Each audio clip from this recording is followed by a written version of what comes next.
Hello my dear student, स्वागत है आपके अपने YouTube channel PCM by Shivaji sir पर।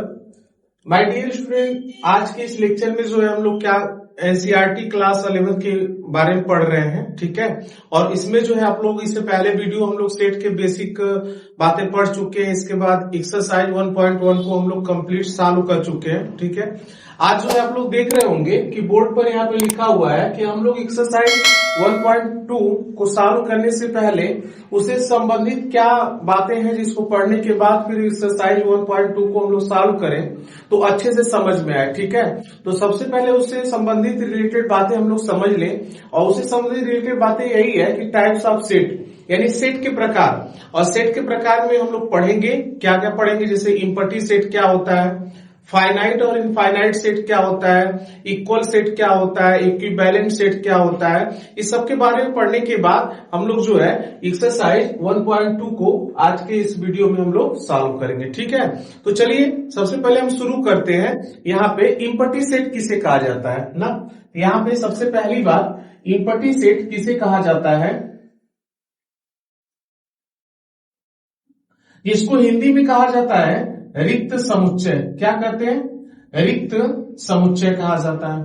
अब इसकी अगर परिभाषा लिखना होगा तो मतलब ऐसा समुच्चय जिसमें एक भी एलिमेंट उपस्थित नहीं होता है, ठीक है, उसे क्या कहते हैं? रिक्त समुच्चय कहते हैं। क्या हमने बोला? ऐसा समुच्चय जिसमें एक भी अवयव उपस्थित नहीं होता है उसे रिक्त समुच्चय कहते हैं, ठीक है। तो यहां पे हम लिख दे रहे हैं इस बात को, ऐसा समुच्चय, ऐसा समुच्चय जिसमें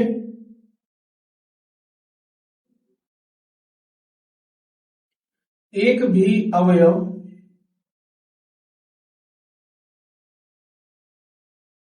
उपस्थित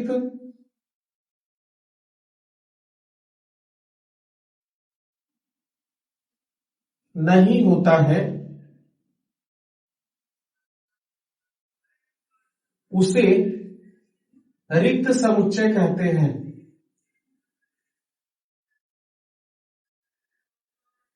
समुच्चय कहते हैं।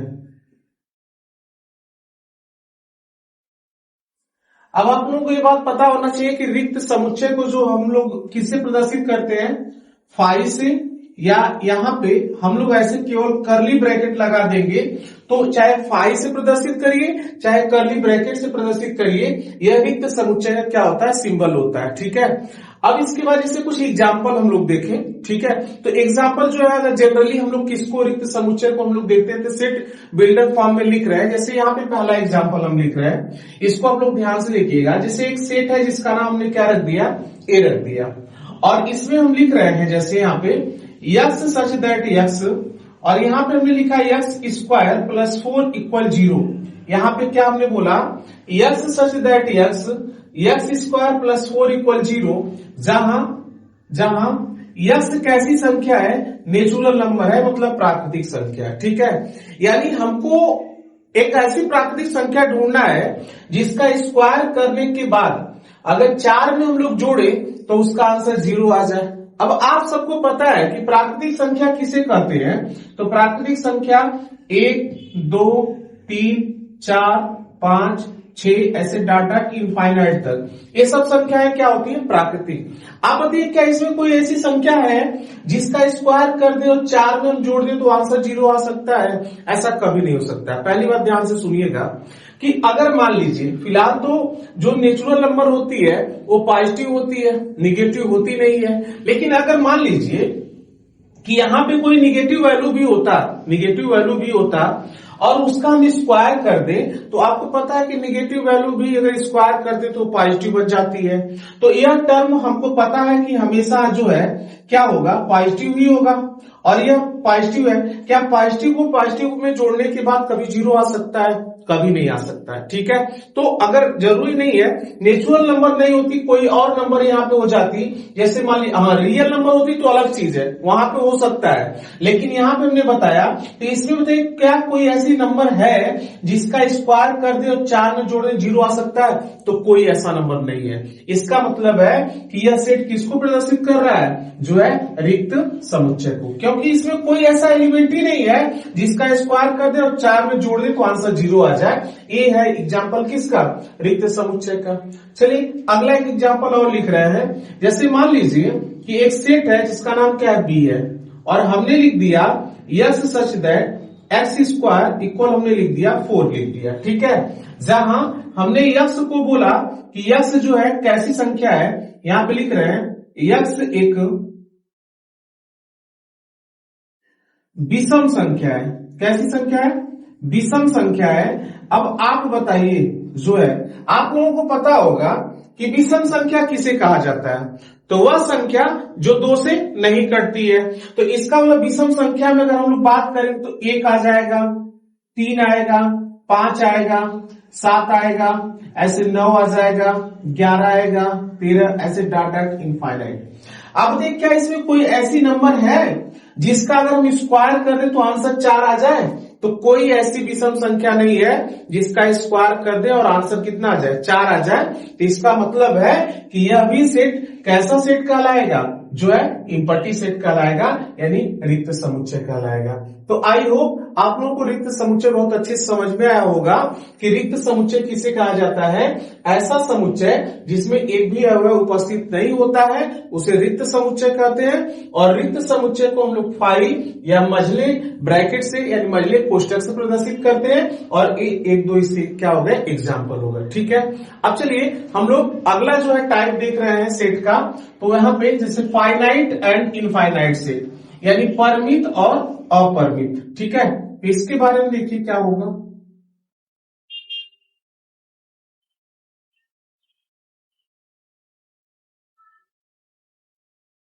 अगला यहां पे हम बात करने जा रहे हैं परिमित एवं अपरिमित समुच्चय।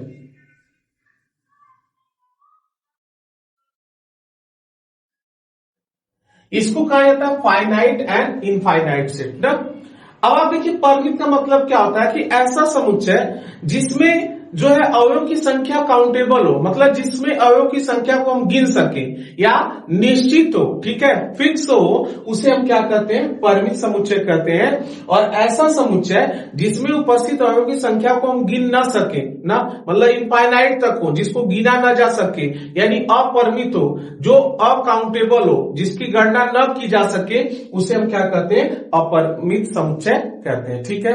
यानी जिसकी संख्या निश्चित होगी उसे परिमित या गिनी जा सकती है उसे परिमित कहेंगे, और जिसकी संख्या अनिश्चित है अर्थात जिसको गिना ही न जा सके उसे क्या कहते हैं, अपरिमित समुच्चय कहते हैं। इसे एग्जाम्पल के माध्यम से हम लोग समझते हैं। जैसे एक सेट है ए बराबर, यहां पे हमने लिख दिया 1 2 3 ऐसे 4 5, अगर इस तरह हमने बंद कर दिया तो आप बताइए ये कैसा सेट होगा, तो परिमित सेट होगा, क्योंकि इसमें टोटल कितने एलिमेंट है, 5 है, और उनके नाम क्या है, 1 है, 2 है, 3 है, 4 है और 5 है। यानी इसको हम लोग काउंट कर ले रहे हैं। तो जब काउंट कर ले रहे हैं तो यह सेट क्या कहलाएगा, परिमित कहलाएगा। लेकिन अगर यहीं पे मान लीजिए इसको हम कुछ ऐसे लिख देते, 1 2 3 4 ऐसे डॉट डॉट इनफाइनाइट कर देते, तो क्या इस सेट में कितने एलिमेंट उपस्थित है हम लोग काउंट कर पा रहे हैं, क्या नहीं कर पा रहे हैं। इसका मतलब इस प्रकार का सेट क्या हो जाता,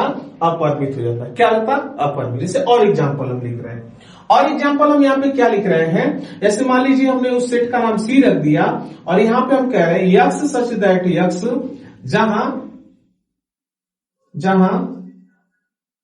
यक्स एक वास्तविक संख्या है।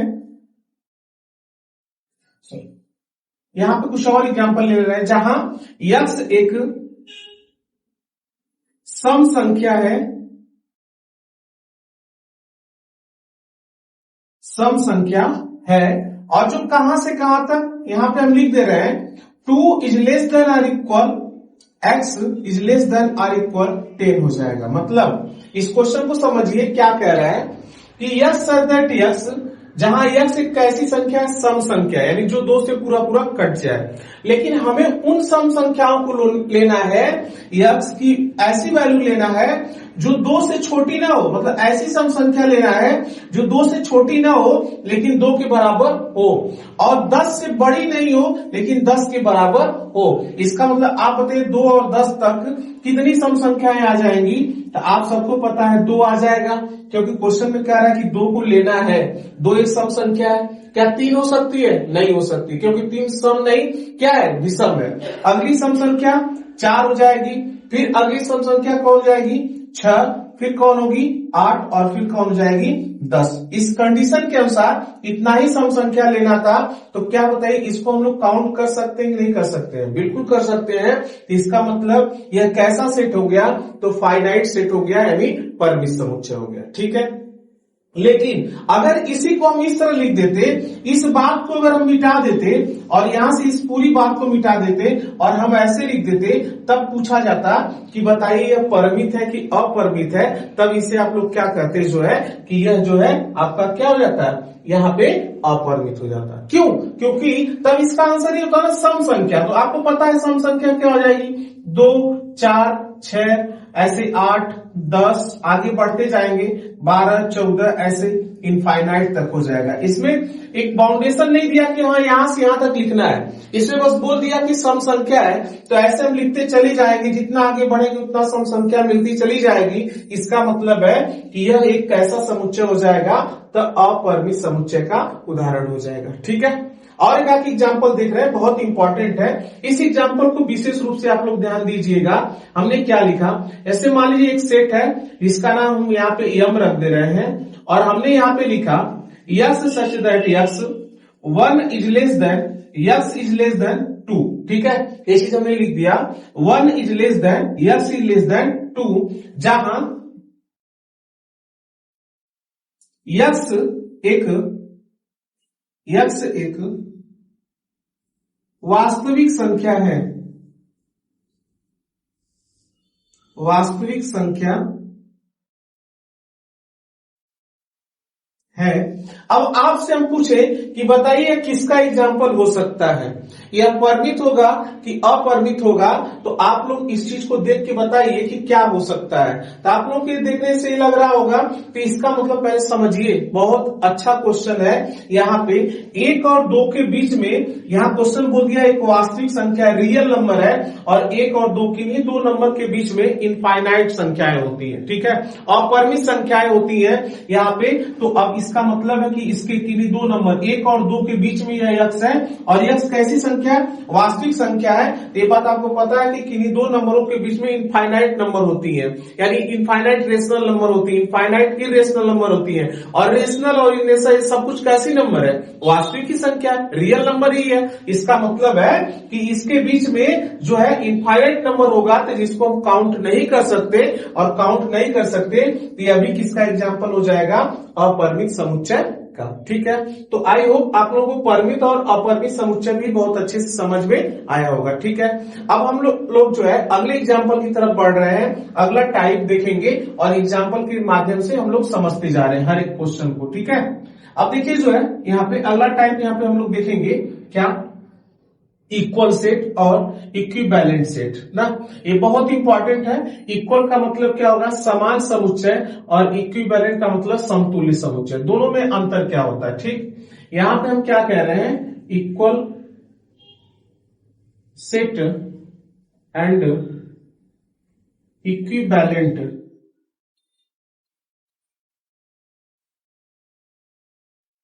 इक्विवेलेंट सेट ना, इसको कहा जाता है समान समुच्चय एवं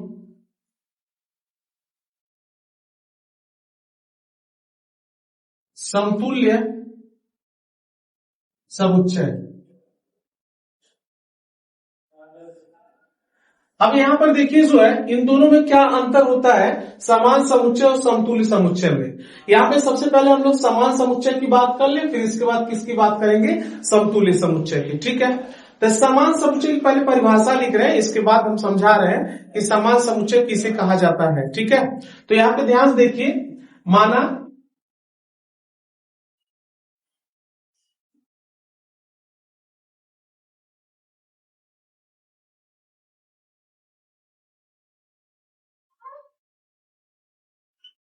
ऐसे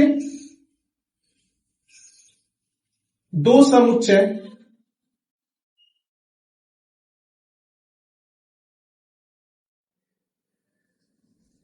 समान समुच्चय तब कहे जाएंगे, समुच्चय तब कहे जाएंगे जब उन समुच्चय में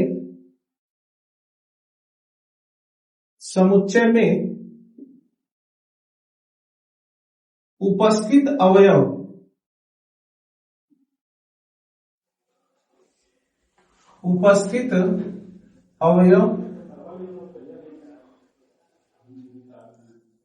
की संख्या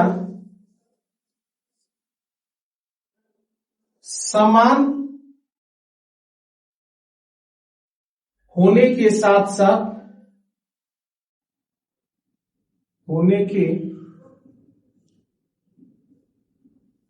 साथ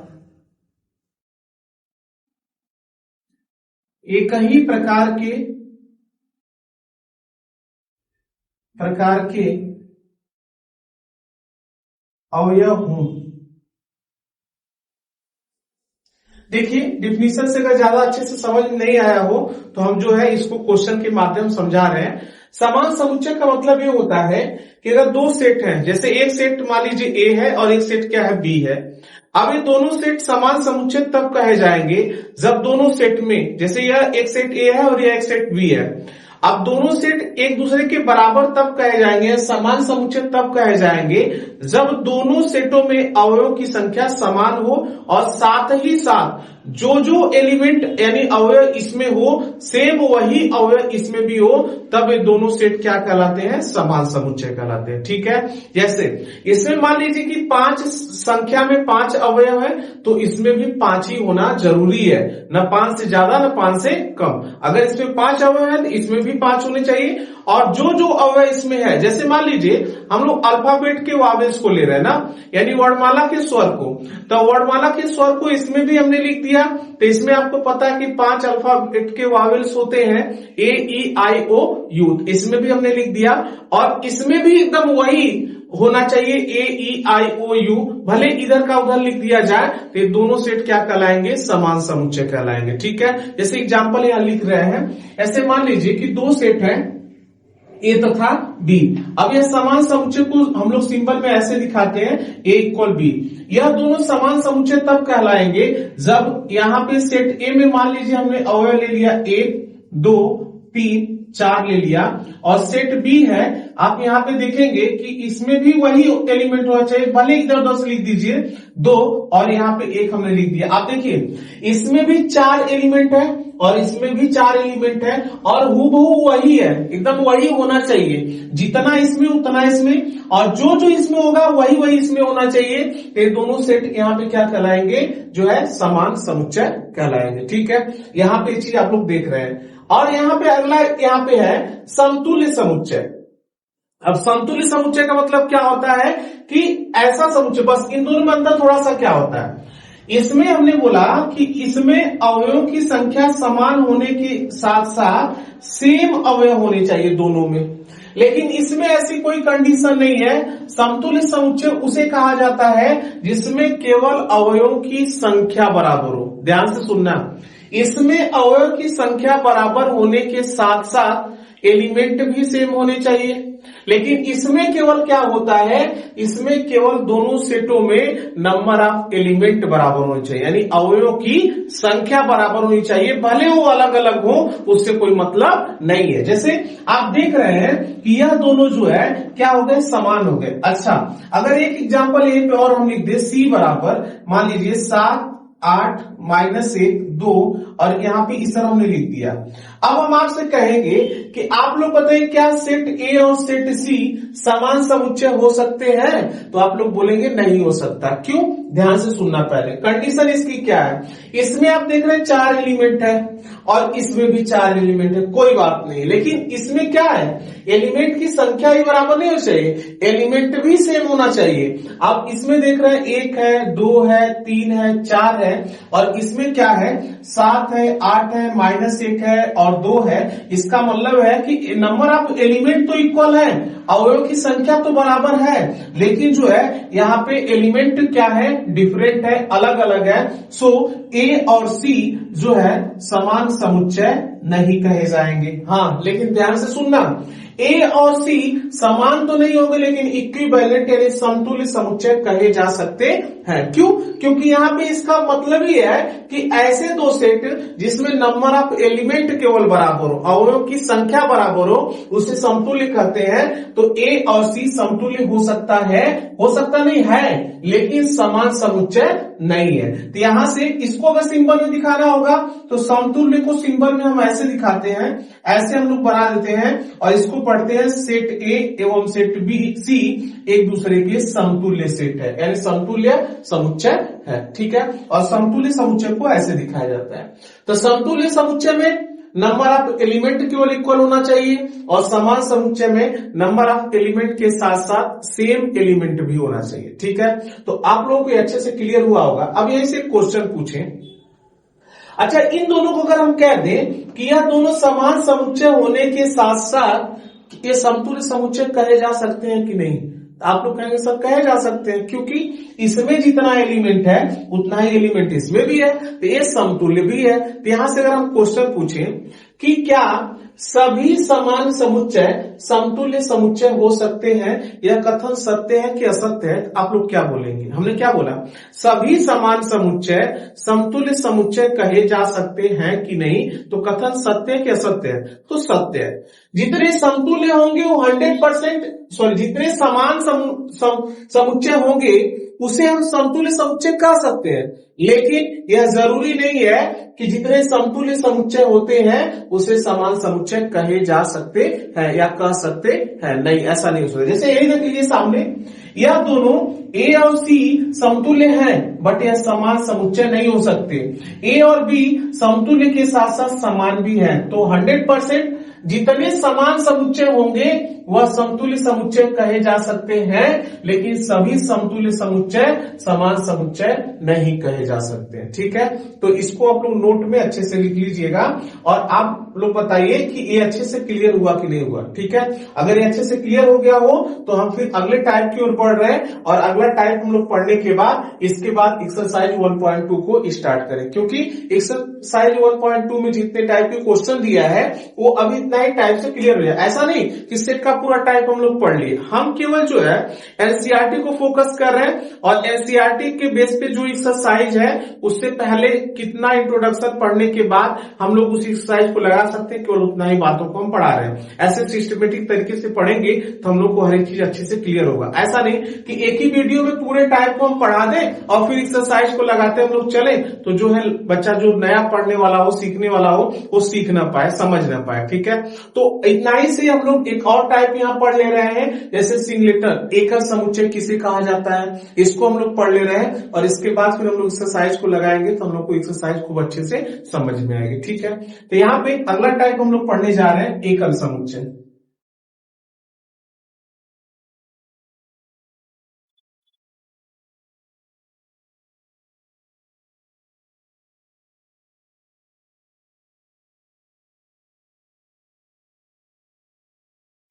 देखिए सिंगलेटन सेट,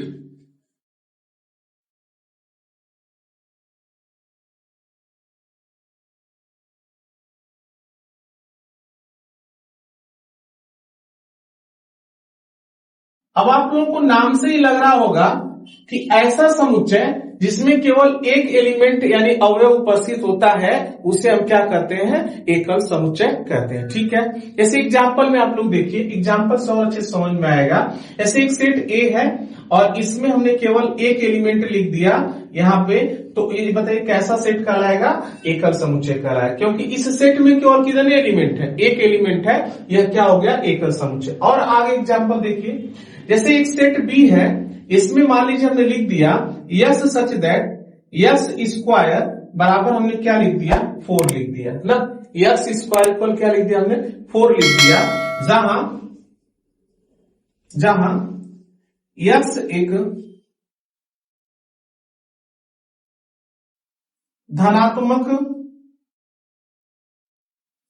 पूर्णांक है।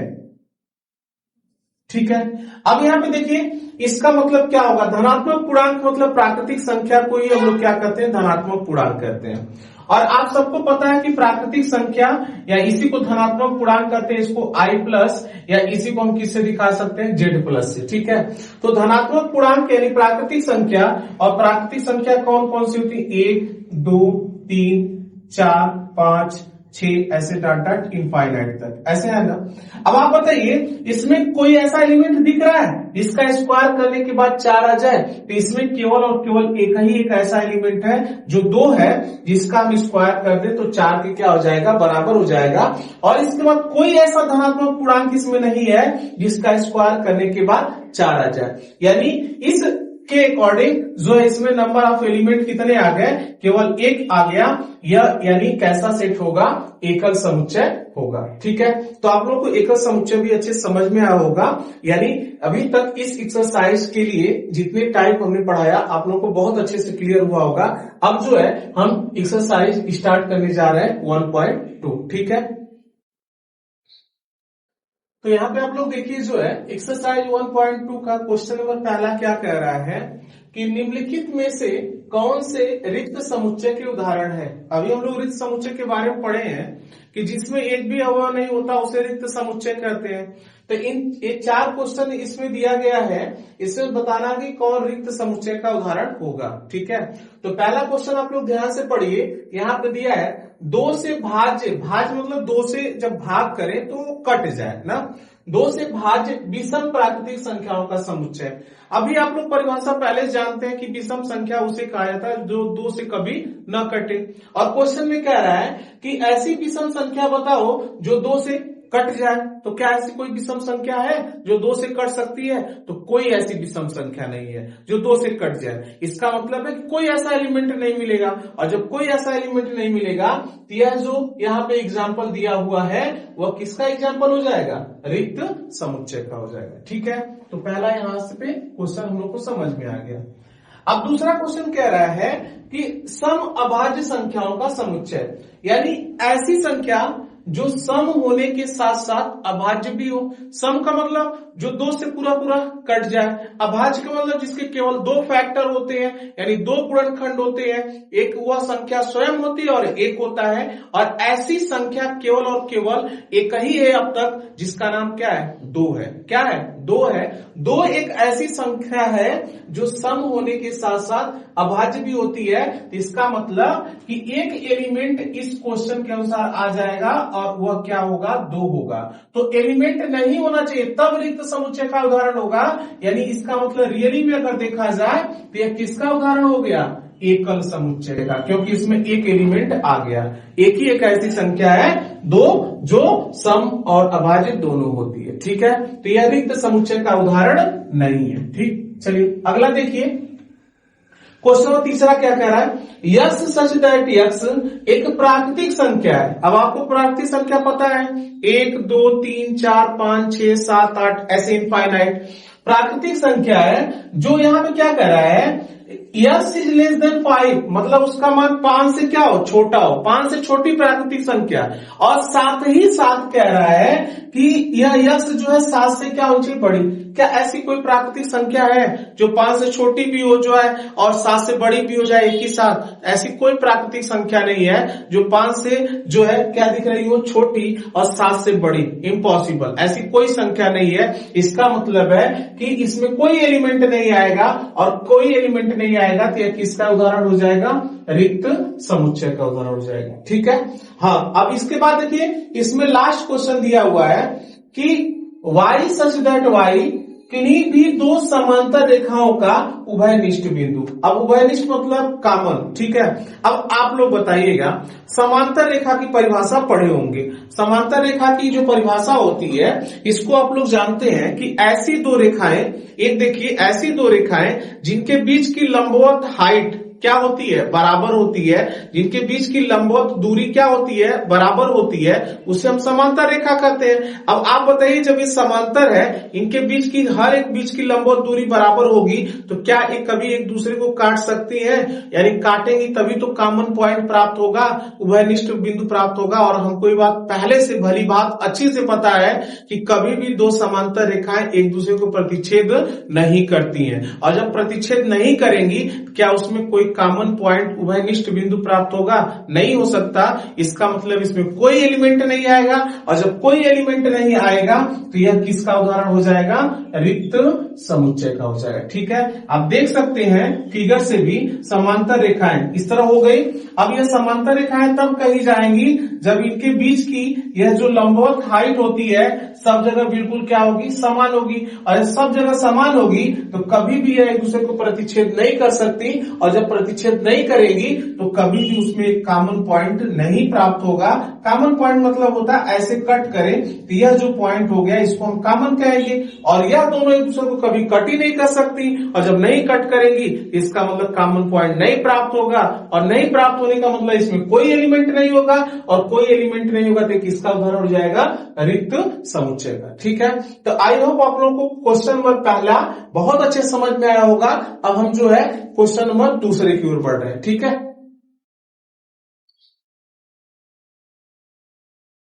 तो यहां पे आप लोग देखिए जो है क्वेश्चन नंबर अब दूसरा क्या कह रहा है कि निम्नलिखित समुच्चयों में से कौन परिमित है और कौन क्या है? अपरिमित है। ठीक है, परिमित का मतलब हमने बताया था कि ऐसा सेट जिसमें उपस्थित अवयवों को काउंट हम कर सके, गिन सके। और अपरिमित को हमने बताया था कि जिसके एलिमेंट को काउंट न किया जा सके। अब इस क्वेश्चन नंबर दूसरे में जो पहला क्वेश्चन दिया है कि वर्ष के महीनों का समुच्चय। आपको पता है कि एक वर्ष में 12 महीने होते हैं, जनवरी, फरवरी, मार्च, अप्रैल, मई, जून, जुलाई, अगस्त, सितंबर, अक्टूबर, नवंबर और दिसंबर। तो इनको गिना जा सकता है, और जिनको हम गिन सकते हैं वो किसका उदाहरण हो जाएगा? तो परिमित समुच्चय का उदाहरण। तो पहला एग्जाम्पल किसका उदाहरण हो गया? परिमित समुच्चय का। अब दूसरा आपको देख रहे हैं कि यहाँ पे 1 2 3 फिर डॉट डॉट कर दिया, मतलब इसके आगे और कितना एलिमेंट लिखा जाएगा उसको हम काउंट नहीं कर पाएंगे, और जिसको काउंट नहीं किया जा सकता इसका मतलब वो किसका एग्जाम्पल हो जाएगा? तो अपरिमित समुच्चय का हो जाएगा। ठीक है, अब यहाँ पे क्वेश्चन नंबर तीसरा क्या कह रहा है कि 1 2 3 ऐसे डॉट डॉट फिर 99 फिर क्या है? 100 है। तो इसको तो हम काउंट कर सकते हैं ना, इसका मतलब इस सेट में टोटल अवयव कितने हैं? 100 है, और जिसको काउंट कर सकते हैं वो किसका एग्जाम्पल हो जाएगा? तो परिमित समुच्चय का एग्जाम्पल हो जाएगा। ठीक है, अब क्वेश्चन नंबर यहाँ पे चौथा क्या कह रहा है? 100 से बड़े धन पूर्णांकों का समुच्चय। 100 से बड़े धन पूर्णांक क्या क्या हो जाएंगे? तो आप लोग देख रहे हैं इसका एग्जाम्पल क्या होगा? 101, 102, ये सब 100 से क्या है? बड़े हैं। 103, 104, 105, ऐसे डॉट डॉट इनफाइनाइट, मतलब बहुत ऐसे नंबर हो सकते हैं धन पूर्णांक जो 100 से क्या है? बड़े, यानी जिनको काउंट नहीं किया जा सकता। अभी आगे जितना चाहे उतना हम लिख सकते हैं। इसका मतलब है कि इसके एलिमेंट को काउंट नहीं किया जा सकता, और जब काउंट नहीं कर सकते हैं तो यह किसका उदाहरण हो जाएगा? अपरिमित समुच्चय का। ठीक है, लास्ट क्वेश्चन इसमें देखिए क्या कर रहा है? 99 से छोटे अभाज्य पूर्णांकों का समुच्चय। वही चीज हमने बताया, अभाज्य मतलब क्या होता है? जिसके केवल 2 फैक्टर होते हैं। और सबसे छोटी धनात्मक अभाज्य संख्या कौन होती है? तो आपको पता ही है कि कौन होती है? 2 होती है। इसके बाद कौन होगा? 3 होगा, इसके बाद 5 होगा, 7 होगा, ऐसे आगे बढ़ेंगे हम लोग तो 11 हो जाएगा, 13 हो जाएगा, ऐसे डाट डाट हम लोग करते जाएंगे। और 99 से छोटी, तो 99 से छोटी जो है लास्ट नंबर कौन सी होती है? अभाज्य संख्या 97। और इसको टोटल हम लोग जब काउंट करेंगे ना तो यहां से हमको पता होना चाहिए कि 1 से जो है 100 तक टोटल अभाज्य संख्याओं की संख्या कितना होती है? 25 होती है। कितना होती है? 25। और 1 से 50 तक की अगर हम बात करेंगे तो इसमें अभाज्य संख्याओं की संख्या 15 होती है, और 50 से 100 के बीच की बात करेंगे तो इसमें अभाज्य संख्याओं की संख्या 10 होती है। टोटल 1 से 100 तक अभाज्य संख्याओं की संख्या कितनी हो गई? 25 हो गई। तो 25 है तो काउंटेबल है, यानी इसको गिन सकते हैं, और जब गिन सकते हैं तो यह किसका एग्जाम्पल हो जाएगा? परिमित समुच्चय का हो जाएगा। ठीक है, तो आप लोगों को यह सब जो है क्वेश्चन नंबर दूसरा भी बहुत अच्छे से समझ में आया होगा। अब जो है हम लोग क्वेश्चन नंबर तीसरे की तरफ बढ़ रहे हैं। ठीक है, इसको नोट कर लीजिए। क्वेश्चन नंबर आप लोग जो है यहाँ पे तीसरा देखिए क्या कह रहा है, निम्नलिखित समुच्चयों में से प्रत्येक के लिए बताइए कि कौन परिमित है और कौन अपरिमित है। ठीक है, यानी यहाँ पर भी परिमित और अपरिमित पूछा है, इसमें से कौन सा होगा। तो आप लोग देख रहे हैं कि पहला क्वेश्चन क्या कह रहा है, एक्स अक्ष के समांतर रेखाओं का समुच्चय। अब आप लोग बताइए कि यह एक्स अक्ष है, ठीक है, एक्स अक्ष के समांतर ऐसे ऊपर भी हम लोग ऐसे बहुत लाइन खींच सकते हैं, यह सब के सब एक्स अक्ष के क्या है? समांतर। जितना चाहे उतना हम खींच सकते हैं, वैसे ही नीचे खींच सकते हैं, मतलब इसकी कोई सीमा नहीं है, लिमिट नहीं है कि कितनी रेखाएं खींची जा सकती हैं समांतर, यानी जितना चाहे उतना ऊपर और जितना चाहे उतना नीचे खींच सकते हैं, निश्चित नहीं है। इसका मतलब जब निश्चित नहीं है तो यह किसका उदाहरण हो जाएगा? अपरिमित समुच्चय का उदाहरण हो जाएगा। ठीक है, क्वेश्चन नंबर दूसरा इसमें क्या कह रहा है, अंग्रेजी वर्णमाला के अक्षरों का समुच्चय। अब आपको पता है कि अंग्रेजी वर्णमाला में टोटल कितने अक्षर होते हैं? 26 होते हैं, A to Z, मतलब A B C D E F ऐसे गिनते जाएंगे और Z तक, यानी टोटल 26 है, जो काउंटेबल है यानी निश्चित है, सीमित में है। तो इस प्रकार के यह जो उदाहरण हो गया, यह किसका उदाहरण हो जाएगा? परिमित समुच्चय का। अब इसमें जो है तीसरा, इसमें देखिए उदाहरण क्या कह रहा है कि उन संख्याओं का समुच्चय जो 5 के गुणज है। अब गुणज का मतलब हमने आप लोगों को बताया था, गुणज का सिंपल मतलब होता है कि जिस भी संख्या का गुणज पूछा जाए ना उसका पहाड़ा पढ़ते चले जाइए। तो 5 का गुणज पूछा है, इसका मतलब 5 का पहाड़ा पढ़ते चले जाइए। तो 5 का पहाड़ा हम जितना चाहे आगे पढ़ते चले जाएंगे, 5 एक 5, 5 दूना 10, 5 पे 15, 5 चौक को 20, 5 पचे 25, ऐसे हम लोग आगे बढ़ते चले जाएंगे। तो ऐसे बहुत संख्याएं मिलेंगी, इसकी कोई लिमिट नहीं है, सीमा नहीं है, यानी असीमित 5 के गुणज मिलेंगे। तो जब असीमित मिलेंगे इसका मतलब यह भी उदाहरण किसका हो जाएगा? तो अपरिमित समुच्चय का उदाहरण हो जाएगा। ठीक है, अब यहाँ पे क्वेश्चन नंबर इसमें 4 क्या कह रहा है, पृथ्वी पर रहने वाले जानवरों का समुच्चय। आप बताइए क्या पृथ्वी पर रहने वाले जानवरों का समुच्चय सीमित है? नहीं, असीमित है। बहुत ज्यादा जानवर है जिसको काउंटेबल हो सकता है, निश्चित नहीं है। तो बहुत ऐसे जानवर है जिसको काउंट नहीं कर पाएंगे हम लोग, क्योंकि जानवरों की संख्या असीमित है। और जब असीमित है इसका मतलब यह भी एग्जाम्पल किसका हो जाएगा? जो है अपरिमित समुच्चय का। ठीक है, अब यहाँ पे क्वेश्चन नंबर 5वां क्या कह रहा है, मूल बिंदु से होकर जाने वाले वृत्तों का समुच्चय। मूल बिंदु से, अब आपको पता है कि यह एक्स अक्ष है और यह क्या है? वाई अक्ष है। ये दोनों अक्ष जहां पे प्रतिच्छेद करते हैं वही क्या कहलाता है? मूल बिंदु कहलाता है। और क्वेश्चन में कह रहा है कि मूल बिंदु से होकर जाने वाले वृत्तों का समुच्चय। अब अगर हम इधर खींचे ऐसे वृत्त, ये मूल बिंदु से ऐसे बहुत वृत्त खींचे जा सकते हैं जो मूल बिंदु से होकर जा रहे हैं ना, होकर जाने चाहिए, ऐसे बहुत, जितना चाहे उतना हम लोग मूल बिंदु से होकर वृत्त खींच सकते हैं, ऐसे चले जाएंगे। ऐसे इधर भी हम लोग जितना चाहे उतना खींच सकते हैं जो मूल बिंदु से होकर जा रहा है। तो क्या इसकी कोई सीमा है? तो सीमा नहीं है, यानी असीमित है। और जब असीमित होगा तो यह भी किसका उदाहरण हो जाएगा? अपरिमित समुच्चय का। ठीक है, तो आप लोगों को क्वेश्चन नंबर तीसरा भी बहुत अच्छे समझ में आया होगा। अब जो है हम क्वेश्चन नंबर चौथे की ओर बढ़ रहे हैं। ठीक है, देखिए जो है आप लोग क्वेश्चन नंबर 4 और 5 को एक साथ बता दे रहे हैं। क्वेश्चन नंबर 4 में क्या कह रहा है कि निम्नलिखित में से बतलाइए कि A बराबर B है अथवा नहीं, मतलब समान समुच्चय है या नहीं है। हम आप लोगों को अभी जो है समान समुच्चय के बारे में बताए थे कि समान समुच्चय उसे कहा जाता है, ऐसे दो सेट समान समुच्चय तब कहे जाएंगे जब दोनों सेटों में नंबर ऑफ एलिमेंट यानी अवयवों की संख्या के बराबर होने के साथ साथ दोनों में अवयव भी सेम हो तो उसे समान समुच्चय कहते हैं। ठीक है, जैसे इसमें क्वेश्चन नंबर पहला दिया है, एक सेट ए है जिसमें एलिमेंट क्या क्या दिया है? स्मॉल ए, स्मॉल बी, स्मॉल सी और स्मॉल डी। उसी के सामने यहाँ पे सेट बी है, इसमें क्या दिया है, इसमें डिसअरेंज कर दिया, इधर का उधर कर दिया है।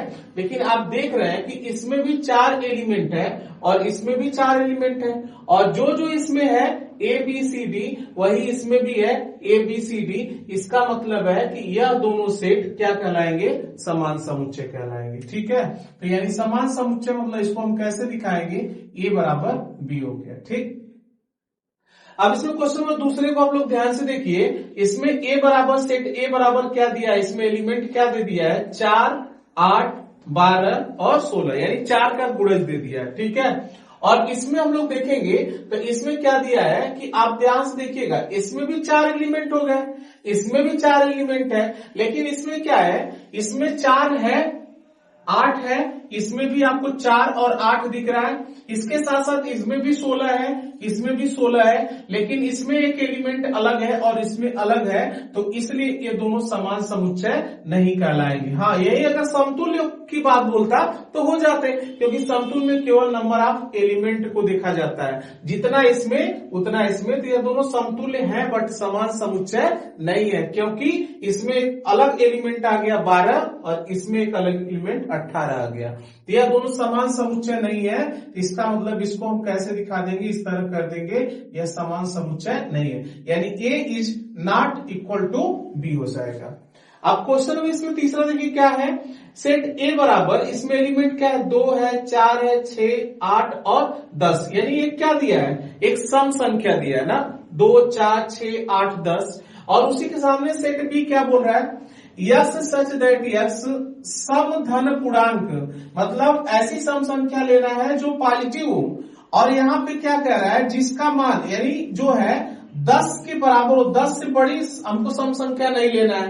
तो आप बताइए सम संख्या क्या शुरू होगी, कहां से, 2 होगा, 4 होगा, 6 होगा, 8 होगा और 10 होगा। देखिए क्वेश्चन कह रहा है 10 के बराबर, यानी 10 को ले सकते हैं, लेकिन 10 से बड़ी संख्या नहीं सम संख्या ली जा सकती। इसका मतलब है कि आप देख रहे हैं जितना एलिमेंट और जो जो इसमें है वही इसमें भी आ गया, तो ये दोनों भी किसके उदाहरण हो गए, समान समुच्चय के, यानी ए बराबर क्या हो गया, बी हो गया। ठीक है, अब इसमें क्वेश्चन नंबर चौथा क्या कह रहा है, यस सच दैट यस संख्या 10 का एक गुणज है। अब गुणज का मतलब हमने बताया जिस भी संख्या का पूछेगा बस सिंपल उसका पहाड़ा पढ़ते चले जाइए। तो 10 से कम 10, 10 दूना 20, 10 तिहाई 30, ऐसे गुणज है, तो आगे बढ़ते हम जाएंगे।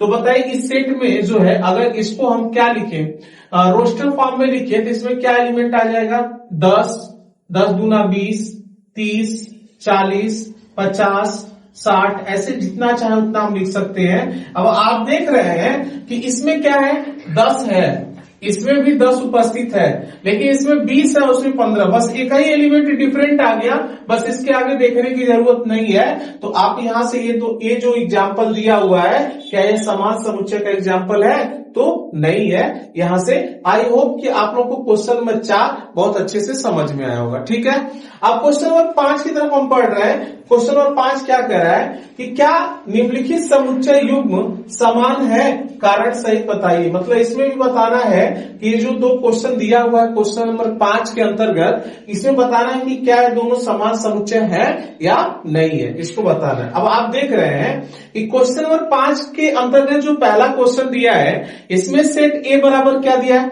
2,3 दे दिया है, और सेट बी बराबर क्या बोल रहा है, यक्स सच दैट यक्स समीकरण x square plus 5x plus 6 बराबर 0 का एक हल है ना। तो इसको थोड़ा हम लोग सॉल्व कर ले रहे हैं साइड में। तो यहाँ पे हम सॉल्व कर रहे हैं, तो आप लोग ध्यान से देखिएगा इसके क्या मूल आते हैं। यह द्विघात समीकरण है, इसको अगर हम लोग सॉल्व करें तो 5x प्लस 6 बराबर क्या है, 0। अब हम लोग क्या करते हैं, ये जो बीच वाला यानी x का गुणांक है, इसको कैसे लाते हैं, ये अचर पद और x स्क्वायर के गुणांक को पहले साइड में लिख लेते हैं। तो यहाँ पे साइड में हम लिखेंगे तो अचर पद क्या है, 6, और x स्क्वायर का गुणांक क्या है, 1 है, तो उसको छोड़ दीजिए। अब इसका पर इसको छोटा छोटा कर लीजिए, इसको तोड़ेंगे 2 गुणे क्या हो जाएगा, 3 हो जाएगा, और इसका हमने फैक्टर कर दिया तो 2 गुणे 3 हो गया। अब बताइए 2 को 3 में हम जोड़ देंगे तो बीच वाला आ जाएगा ना। तो इसका मतलब क्या हो गया कि इसका फैक्टर किया जाए x स्क्वायर, यहाँ पे 2 धन 3 और यहाँ पे x प्लस क्या हो गया 5 बराबर 0। अब आप देख रहे हैं कि इसको और विस्तार करें हम तो 2x प्लस क्या हो जाएगा 3x प्लस 5 इक्वल क्या हो गया 0। इसमें से क्या कॉमन ले सकते हैं, तो x कॉमन लेंगे तो x प्लस 2 बचेगा, और यहां से कुछ नहीं कॉमन तो 1 बचेगा, ठीक है। सॉरी यहां पे 5 नहीं है, क्या है 6 है। अब यहां से क्या कॉमन हो सकता है, 3 कॉमन होगा तो x प्लस क्या बचेगा 2 बचेगा। अब इन दोनों में क्या कॉमन आ गया x प्लस 2, तो दूसरे ब्रैकेट में क्या बचेगा x प्लस 3। इसको 0 के बराबर करेंगे तो x का कोफिशिएंट क्या आ जाएगा -2 और -3 आ जाएगा। तो आप देख रहे हैं कि इसमें जो है यहाँ पे पहला क्वेश्चन, इसमें जो एलिमेंट है 2,3 है, और इसमें जो इसको सॉल्व करने के बाद जो सोल्यूशन इसका आ रहा है वो क्या आ रहा है -2,3 आ रहा है। तो दोनों सेटों में नंबर ऑफ एलिमेंट तो बराबर है, लेकिन दोनों डिफरेंट है। उसमें 2 और 3 है, इसमें -2 और -3 है। तो इसका मतलब यहाँ पे क्या हुआ कि ये दोनों समान समुच्चय के उदाहरण नहीं है, ठीक है। अब इसमें देखिए क्वेश्चन में दूसरा क्या कह रहा है, सेट ए बराबर यक्स सच दैट यक्स, शब्द फॉलो का एक अक्षर है ना। अब फॉलो है ये इस तरह जो है सेट बिल्डर फॉर्म में लिखा है, और जब इसको हम रोस्टर विधि में हम लोग लिखेंगे तो कैसे लिख देंगे, आपको हमने बताया था कि जब भी रोस्टर विधि में हम लोग लिखते हैं तो यहाँ पे एलिमेंट को रिपीट करके नहीं लिखा जाता है। यहाँ पे आप देख रहे हैं यप एक बार है तो केवल यप को एक बार हम लिखेंगे, लेकिन ओ 2 बार है तो एलिमेंट को रिपीट करके सेट मतलब या सॉरी टेबुलर या रोस्टर फॉर्म में नहीं लिखा जाता है। तो इसमें ओ को केवल एक बार लिखेंगे, और यल 2 बार है तो यल को केवल एक बार, और डब्लू। इसका मतलब इसमें 4 एलिमेंट आ गए, और वो कौन कौन है एफ ओ एल डब्लू। अब नीचे देखिए क्या है, वाई सेट बी है, इसमें वाई सच दैट वाई शब्द ओल्फ का एक अक्षर है। तो यहाँ पे ओल्फ को जब हम लोग क्या करेंगे, यहाँ पे टेबुलर फॉर्म में लिखेंगे डब्लू ओ यल और एफ हो जाएगा। अब आप देखिए दोनों सेट में नंबर ऑफ एलिमेंट कितने कितने हैं, यहाँ पे 4 है, यहाँ पर भी 4 है, और जो जो इसमें है देखिए यहाँ पे क्या है एफ इसमें दिख रहा है आपको, इसमें भी एफ दिख गया, इसमें ओ दिख रहा है, इसमें भी ओ दिख रहा है, इसमें यल है, इसमें भी यल है, और इसमें डब्लू है, इसमें भी डब्लू है। इसका मतलब है कि यह दोनों भी जो है बराबर हो गए, यानी समान समुच्चय के उदाहरण हो गए, ठीक है। तो आई होप आप लोगों को जो है क्वेश्चन नंबर 4 और 5 अच्छे से समझ में आया होगा। तो इसको आप लोग तब तक नोट कर लीजिए, फिर हम अगले क्वेश्चन की ओर बढ़ रहे हैं, ठीक है। तो देखिए आप लोग जो है इस एक्सरसाइज का लास्ट क्वेश्चन है। क्वेश्चन क्या कर रहा है, नीचे दिए हुए समुच्चयों में से समान समुच्चयों का चयन कीजिए। इसमें समान समुच्चय खोजना है कि कौन समान समुच्चय हो सकता है। जैसे अगर सेट ए को हम लोग देखें तो सेट ए में 4 एलिमेंट है, 2, 4, 8, 12। आप देखिए कोई ऐसा एलिमेंट है क्या, इसमें 4 है लेकिन सेम टू सेम वही नहीं है, इसका मतलब ये दोनों समान समुच्चय नहीं हो सकते। अगर आगे देखें तो यह जो 4, 8, 12, 14, तो 4, 8, 12 है लेकिन इसमें 2 है, यहाँ 14 है, इसका मतलब ये भी समान समुच्चय नहीं है। इसमें भी 4 एलिमेंट है तो ये भी देखिए अलग अलग है। अब यहाँ पे इसका मतलब सेट ए का किसी के साथ समान समुच्चय का रिलेशन नहीं बन पा रहा है। अब यहाँ पे हम लोग देखेंगे सेट बी को, सेट बी में देख रहे हैं 4 एलिमेंट है, 1, 2, 3, 4, और देखिए सेट बी के अलावा यहाँ पे सेट डी को देखा जाए तो इसमें भी 4 एलिमेंट है, और दोनों एलिमेंटों की संख्या इसमें देखिए समान होने के साथ साथ सेम है। इसमें भी 2 है, इसमें भी 2 है, 4 यहाँ पर भी है, यहाँ पर भी है, 1 है और 3 है। इसका मतलब कि बी और डी जो है क्या होंगे, समान समुच्चय हो गए, ठीक है। और यहाँ पे देखिए आप लोग जो है ई सेट ई और यहाँ पे सेट जी भी है। अगर देखा जाए तो दोनों में एलिमेंट की संख्या भी बराबर है, और दोनों में आप लोग देख रहे होंगे कि सेम एलिमेंट है। इसका मतलब ई और जी भी कैसे हो जाएंगे, समान समुच्चय हो जाएंगे, ठीक है। तो यहाँ पे जो है इस लेक्चर में जो है हम लोग एक्सरसाइज 1 पॉइंट से संबंधित इंट्रोडक्शन को कंप्लीट अच्छे से पढ़े, इसके साथ साथ एक्सरसाइज 1.2 के कंप्लीट क्वेश्चन को हम लोग सॉल्व किए, ठीक है। तो आप लोगों से भी एक बात कहना चाहेंगे कि जिनको जो भी लोग वीडियो देख रहे हैं उनको अगर इस चैनल के माध्यम से अगर वीडियो अच्छी लग रही है तो अपने पढ़ने के साथ साथ और लोगों को बताएं कि हाँ यहाँ पे कुछ अच्छा कंटेंट और कुछ अच्छे तरीके से पढ़ाया जा रहा है, ठीक है। और चैनल को जो लोग सब्सक्राइब नहीं किए वो सभी लोग सब्सक्राइब कर लें। और साथ में सबसे जो प्रमुख चीज है, आप लोग जो है इस वीडियो को पढ़ने के साथ साथ हमको बताएं, कमेंट में लिखे कि हाँ आपका पढ़ाया हुआ अच्छे से समझ में आया, ताकि हमें भी जो है क्या होगा, प्रोत्साहन मिलेगा। और प्रोत्साहन मिलेगा जिससे हम और ज्यादा एनर्जेटिक होकर और टाइम टू टाइम जो है आप लोगों के लिए वीडियो बनाते रहेंगे, और जिससे क्या होगा, आपके हित में जो है फायदा ही होगा। ठीक है, तो इस वीडियो में इतना ही, फिर अगली वीडियो में मिलते हैं, तब तक के लिए थैंक यू, धन्यवाद।